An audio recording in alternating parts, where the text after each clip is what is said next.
This week at NASA. Those 33 miners rescued after spending more than 2 months trapped a half-mile underground in a Chilean copper and gold mine are doing well, thanks in part to NASA. A team of experts, 2 medical doctors, a psychologist, and an engineer traveled to Chile to assist the Chilean government on everything from what the trapped miners should eat and drink to how they could best adapt to their cramped, prolonged confinement. One of the things we try to do is to shift that mindset in the miners, in the families, in the topside personnel, and in the message that went out from these people toward the long-term run so that their expectations about when they might be coming out were more realistic, and therefore their coping would be more realistic, therefore their health would be better. We had a preconceived notion of what things might apply from spaceflight to the Chilean mine.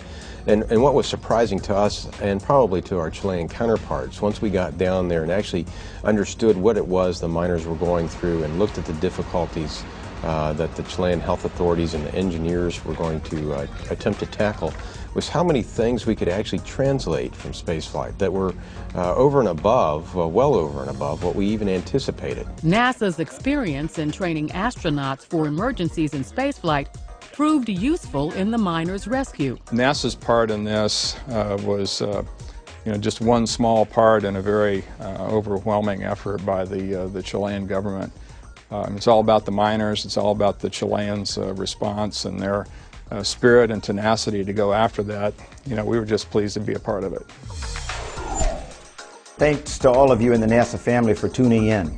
In an address to employees, following a 2-day senior leadership retreat at the Langley Research Center, Administrator Charles Bolden said that the recently passed and signed NASA Authorization Act provides a clear roadmap for the agency's future. There have been a lot of productive discussions over the past 48 hours, and we're all on the same page and ready to move out in a united way to implement the goals of the agency that will lead to new capabilities, new industry, and new jobs. As the shuttle is safely flown out, NASA will continue to develop capabilities to send astronauts to explore beyond low Earth orbit, ensure an energized, innovative program of technology development and scientific and aeronautics research, and improve the agency's standing as the 5th best place to work in government. Even with the tremendous accomplishments of our past, I believe NASA's best days are still ahead. The next space shuttle crew is revving up for its upcoming launch to the International Space Station. Well, good morning. Discovery Commander Steve Lindsay, pilot Eric Bowe, and mission specialists Alvin Drew, Michael Barrett, Tim Copra, and Nicole Stott journeyed to the Kennedy Space Center for a week's worth of pre-launch activities during the terminal countdown demonstration test. This full-up dress rehearsal of the launch gives the STS-133 crew and ground teams a chance to simulate countdown activities, including equipment familiarization and emergency exit training. The shuttle and crew will carry and install the permanent multi-purpose module, critical spare components for the station, and deliver R2, the first human-like robot who will become a permanent space station resident. The cargo has been loaded into the orbiter's payload bay on Launch Pad 39A. Discovery is scheduled to fly for the last time on November 1st. The Dryden Flight Research Center hosted the NASA Advisory Council for its 2-day quarterly meeting at the Aero Institute in Palmdale, California. The council advises the NASA administrator on major agency programs and policy issues.